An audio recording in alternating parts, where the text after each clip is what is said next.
안녕하세요. 아들 하나를 키우고 있는 30대 중반의 여성입니다. 진짜 옛날 어른들 말씀에 틀린 거 하나 없습니다. 한쪽이 기우는 결혼하면 안 되고 염치를 모르는 사람은 상종을 하면 안 된다는 그 말, 제가 진짜 직접 배우고 깨달았네요. 처음 남편을 알게 된 건 일 때문이었어요.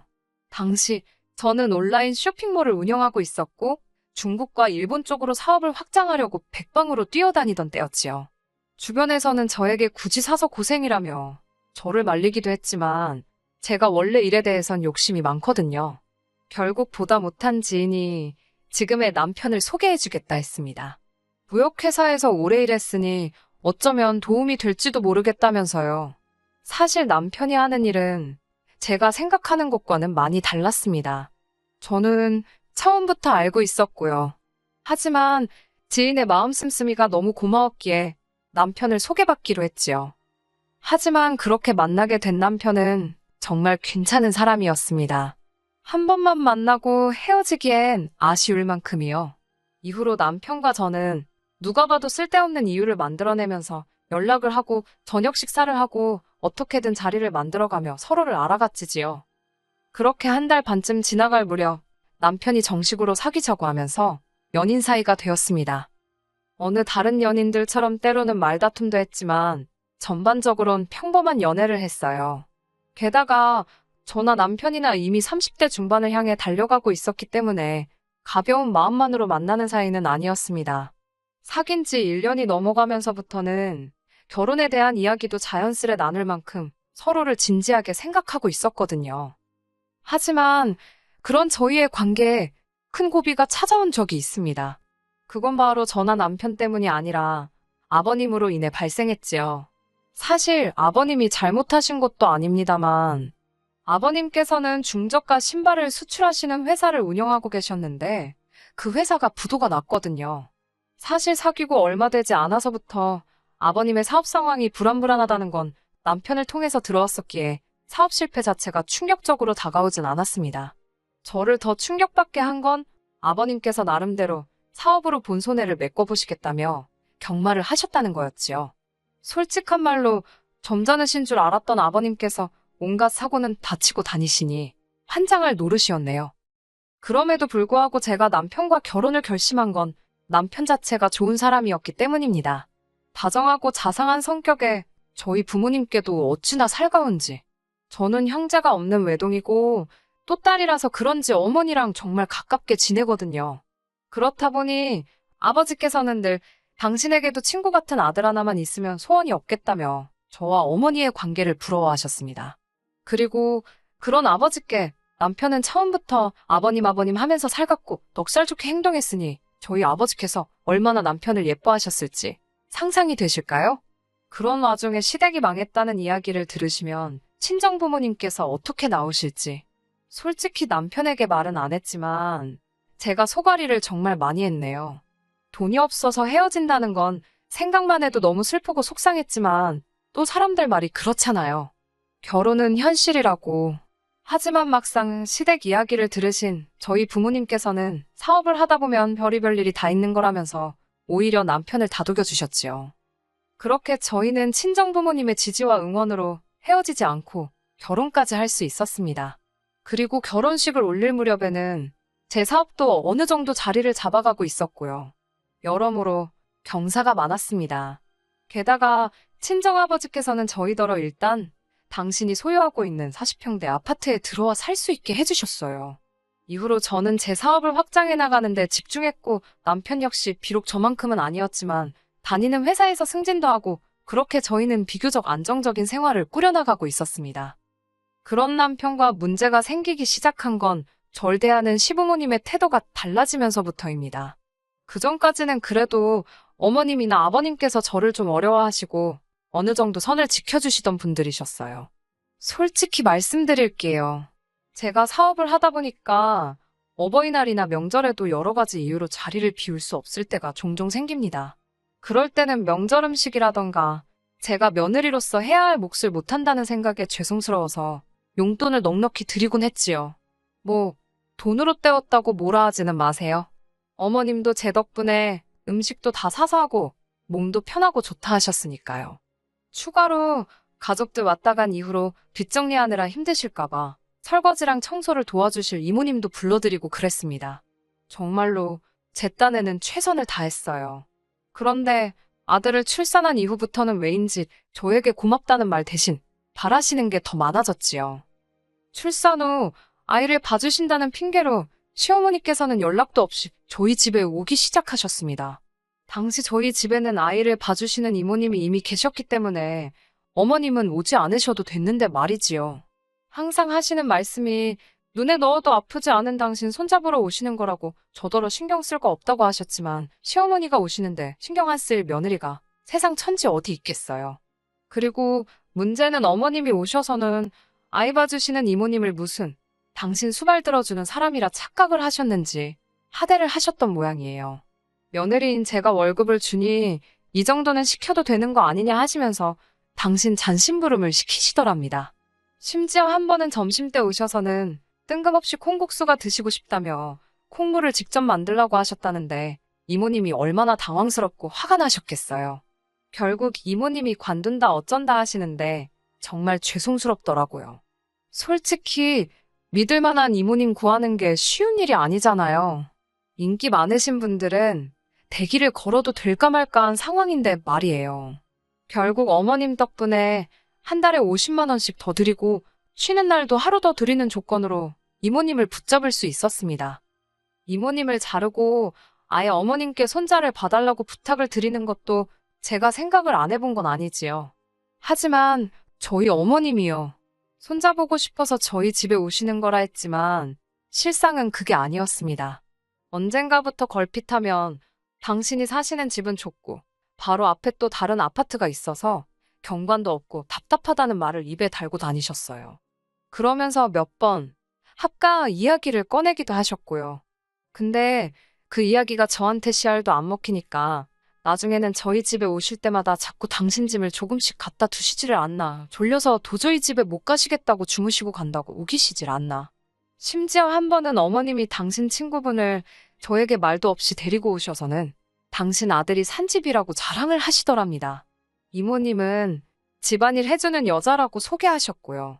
이것도 그때 이모님이 관둔의 만에 소리가 나오면서 알게 된 사실이었습니다. 결국 사람 불러서 어머님이 그동안 사부작 옮겨놓으신 짐들 한 번에 다 빼서 시댁으로 보내드렸어요. 그리고 앞으로 저희 집에 오실 때는 무조건 저랑 통화하고 이후에 찾아오시는 걸로 이야기를 마무리 짓긴 했지만 아시겠지요? 제가 왜 어머님께 제 아들을 맡길 수가 없었는지요. 그래도 여기까지는 장가 잘 간 아들 둔 어머님의 귀여운 허세라고 이해해드렸습니다. 하지만 어머님의 음흉한 속내를 알고 나니까 더 이상은 한가족으로 살 수가 없겠다는 확신이 들더군요. 빚 때문에 파산 신고까지 하신 아버님이 경제활동을 하시는 건 불가능했습니다. 그리고 저희 어머님은 원래 평생 일이란 걸 해본 적이 없으신 분이셨고요. 뻔히 시부모님이 소득이 없다는 걸 알면서 모른 채 할 수가 없었습니다. 만약 제가 저 하나 먹고 살기도 빠듯했다면 모르겠지만 그런 상황도 아니었으니까요. 그래서 결혼 초부터 남편이 본인 월급에서 80만 원 정도는 시댁에 드리고 있는 걸 어렴풋이 눈치는 채고 있었습니다만 저 또한 50에서 100만 원 정도 매달 보내드리고 있었어요. 아깝다고 생각해 본 적은 없습니다. 시부모님이 평안하셔야 남편도 스트레스를 덜 받을 거고 모든 게 사랑하는 남편을 위한 길이라 여겼으니까요. 하지만 언젠가부터 어머님께선 이 모든 게 당연하다고 생각하셨던 모양입니다. 올해 초 친정아버지께서 가지고 계시던 재산의 일부를 정리하시고 훗날 저에게 증여를 해주시겠다며 경기도에 있는 작은 원룸 건물을 하나 사들이셨습니다. 맨 위층에는 방 2개짜리 가정집도 하나 있었는데 전 건물 소유자가 그곳에서 가족과 함께 살고 있었고요. 하지만 건물을 팔면서 당연히 그 가족들도 이사를 가게 되었고 아버지는 그 건물의 관리를 저희 시부모님께 맡기면 어떨까라며 이야기를 꺼내셨습니다. 건물 관리라 해봤자 사실 실질적인 치안이나 보안 문제는 경비업체가 하고 있었고 청소하러 오는 회사도 따로 있었기 때문에 시부모님께서 고생하실 일은 전혀 없었거든요. 그러니까 요즘 젊은 사람들 말로 치자면 꿀같은 아르바이트였지요. 저는 친정아버지의 배려에 너무 감사했고 시부모님도 좋아하실 거라는 확신이 있었습니다. 하지만 제 이야기를 들으신 어머님 아버님께서 보여주신 반응은 제 예상과는 너무나 달랐어요. 어머님께서는 질색을 하시며 당신이 서울을 떠나 어떻게 사냐고 하셨습니다. 아버님께서도 지금 당신더러 사돈 내 건물 경비나 하라는 거냐며 몹시 기분 상해 하시더라고요. 아니, 솔직히 경비가 나쁜 직업인가요? 아무 일도 안 하고 계시는 아버님께서 경비가 어쩌고저쩌고 불평을 늘어놓으시는 모습을 보고 있자니 며느리로서 이런 말 뭐하지만 지금 찬밥 더운 밥 가리실 땐가 싶었습니다. 언제까지 사장님 소리에 취해서 사실 건가? 아버님이 안쓰럽고 동시에 갑갑했고요. 그런 와중에 아버님께선 계속해서 당신 알기를 뭐로 아는 거냐며 화를 주체를 못하고 계셨고 그런 아버님께 다시 한번 정중히 설명을 드렸습니다. 하루에 한두 번 건물 안팎으로 어디 부서지거나 망가진 게 있는지만 봐주시면 된다고요. 건물 앞에 서 계시라는 것도 아니라고 정말 쉬운 일이라고 해도 그렇게 쉬우면 니나 하라는 소리나 들었네요. 하지만 무엇보다도 도가 지나친 어머님의 욕심이 저로 하여금 이혼을 결심하게 만들었습니다. 건물 관리인도 싫다, 서울 떠나기도 싫다, 늙은 시부모한테 꽁으로 돈 주는 것 같아서 아까워서 그러냐 별의별 불평과 시비를 다 감내했습니다만 마지막에 어머님이 하신 한마디는 참을 수가 없었거든요.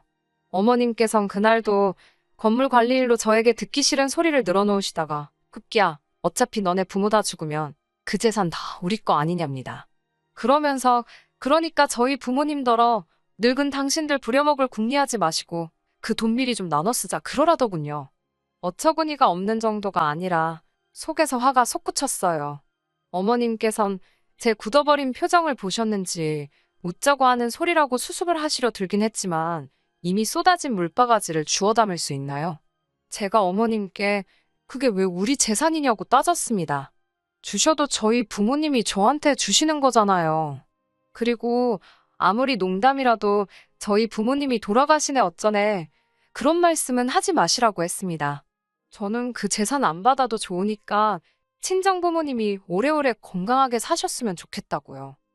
그러자 어머님께서는 저더러 그게 네 재산만 되냐고 나중에 당신 아들 재산도 되고 당신 손주 재산도 될 거라며 저더러 자꾸 이상한 소리를 한답니다. 그러면서 가족 간에 네 거 내 거 나눠 버릇하는 거 아주 안 좋은 습관이라며 저더러 고치라고 하시대요. 어처구니가 없다는 말이 이럴 때 쓰는 거 맞지요? 그날 밤 남편에게 낮에 어머님과 나눴던 대화를 전했습니다. 저는 당연히 남편이 제 편을 들어줄 거라 생각했어요. 일단 상식적으로 어머님 말씀은 말이 안 되었고 둘째로 평소에도 논리적이고 옳고 그름을 잘 따지는 남편의 성격을 잘 알고 있었으니까요. 하지만 남편의 반응은 정말 뜻밖이었습니다. 남편은 아무래도 시부모님께서 사업이 망한 이후로 자격지심이 생기셨는지 예전보다 더 돈에 집착을 하시게 된 것 같다면서도 저한테 왜 자꾸 시부모님을 돈으로 자극하냐 했습니다. 시부모님께서 기어이 돈 때문에 며느리한테 굽신거리는 걸 봐야겠냐면서요. 황당하고 어이가 없었지요. 그게 도대체 무슨 소리냐니까. 어차피 자식으로서 드려야 되는 돈이면 기왕 드리는 거 기분 좋게 드리면 얼마나 좋냐입니다. 꼭 그렇게 건물에 와서 관리를 하셔라 어째라 저째라 조건을 달아야겠냐고요. 보아하니 이미 남편도 어머님께 들은 이야기가 있었고 나름대로 생각을 정리했던 모양이더군요. 처음엔 황당해서 말도 제대로 안 나왔습니다. 하지만 생각할수록 남편 말도 괘씸하더라고요. 제가 남편에게 내가 시부모님 용돈 드리는 게 왜 당연한 거냐고 물었습니다. 당신은 우리 부모님 용돈 드리냐니까 남편이 한다는 소리가 장인 장모님은 돈이 많지 않냐입니다. 돈 없는 부모한테는 용돈 주는 게 당연하고 돈 많은 부모한테는 받아 쓰는 게 당연한 거냐고 물으니 남편이 순간 말을 못하더군요. 그리고 엄밀히 말하자면 그 돈 없는 부모가 당신 부모지 내 부모냐고 내가 그분들 용돈 드리는 게 왜 당연한 거냐고 물었어요. 그리고 친정 부모님께서 당신 챙겨주는 걸 그러면 당신은 그게 이때까지 당연하다고 생각한 거냐고도 따졌지요. 당신이 장인 장모한테 돈 맡겨놨냐고 아니면 시부모님이 며느리인 나한테 돈을 맡겨놓으셨냐고 진짜 웃긴다고 써붙였네요. 그러자 남편이 돈 가지고 이러면 진짜 유치한 거랍니다. 그러면서 돈만 많지 저더러 이제 보니 쫌생이라는 거예요. 그 소리를 들으니까 저도 진짜 속된 말로 눈이 돌아가더라고요. 이때까지 남들이 뭘 그렇게까지 하냐고 해도 사랑하는 남편이고 그의 가족이라 생각해서 내 딴에는 최선을 다했는데 호의를 베풀면 호군지 안다더니 나는 돈이라도 있는 쫌생이지 넌 돈도 없는 쫌생이지 않냐고 막말이 오가기 시작했습니다. 그러다 이혼하자는 소리가 나오니까 이혼하자입니다. 그러면서 제 아들을 인질로 삼더군요. 이혼하면 두 번 다시 아들은 못 볼 줄 알라나요? 알겠다고 했습니다. 없는 살림에 한 번 최선을 다해서 키워보라고 했지요. 솔직히 아들을 안 보고 산다는 건 상상도 할 수 없었지만 아들이 물건도 아니고 뭐 지가 안 보여준다고 그러면 제가 못 보나요? 그리고 아들은 지 능력에 무슨 재주로 데려가 키우겠어요? 안 되면 법적으로 싸우면 된다.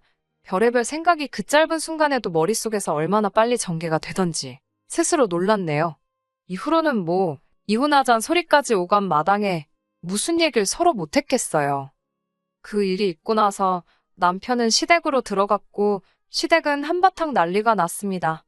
어머님이 쫓아오셔서는 저더러 미안하다고 사과를 하시던데요. 이혼은 무슨 이혼이냐면서 당신이 그냥 웃자고 한 소리에 제가 그렇게 신경을 쓸 줄은 몰랐답니다. 하지만 떠난 버스가 뒤에서 울고불고 한다고 돌아오는 적이 있던가요? 이미 제 마음은 다 떴고 남편도 시부모님도 큰 짐짝처럼 여겨질 뿐이었지요. 결국 양육권은 제가 갖는 조건으로 합의 이혼하게 되었습니다. 법적으로 다투면 결국 가져올 수 있는 양육권이었지만 그렇게 남편과 지지부지하게 얽히기 싫어서 제가 남편에게 양육비 달라는 소리를 안 하는 조건으로 양육권 포기시켰습니다. 너무 쉽게 양육권을 포기하는 그 모습을 보고 실망과 동시에 이혼하길 잘했다는 안도감이 들더군요. 지금 저는 친정부모님과 함께 살고 있습니다. 저희 부모님께서 아이 양육을 도와주고 계시고 저는 계속해서 사업을 키워나가는 중입니다. 전 남편이 된 그 인간은 어떻게 지내냐고요? 지가 모아뒀던 돈, 집 부모랑 같이 갉아먹으며 살고 있겠지요. 자동차도 저희 회사차 끌고 다니다가 이혼하면서 저한테 내놨으니 에휴 차도 없겠네요. 하여튼 사람들은 왜 가진 것에 만족할 줄을 모르는지 이해가 안 됩니다. 욕심부리다가 본전도 못 찾는다는 속담이 뭐가 있었던 것 같은데 기억이 안 나네요. 아무튼 이제 각자 갈 길이나 가면 되는 거 아니겠어요? 저는 저대로 아들과 함께 즐겁게 살아보렵니다. 끝까지 들어주셔서 감사합니다. 오늘의 사연은 여기까지입니다. 구독과 좋아요, 알람 설정 부탁드리고 더 좋은 사연으로 다시 찾아뵙겠습니다. 감사합니다.